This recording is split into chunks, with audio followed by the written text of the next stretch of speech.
Так, сегодня у нас вот такой объем. Такая вот травка.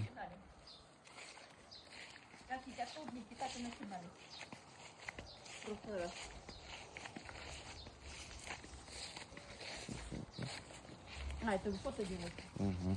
Что было, что стало, да? Ну да, да.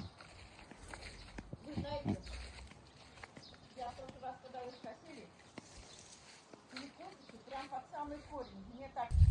Ну все, закат закончен. Все под землю покосил. Моя косилочка штилевская. Ну вот так вот.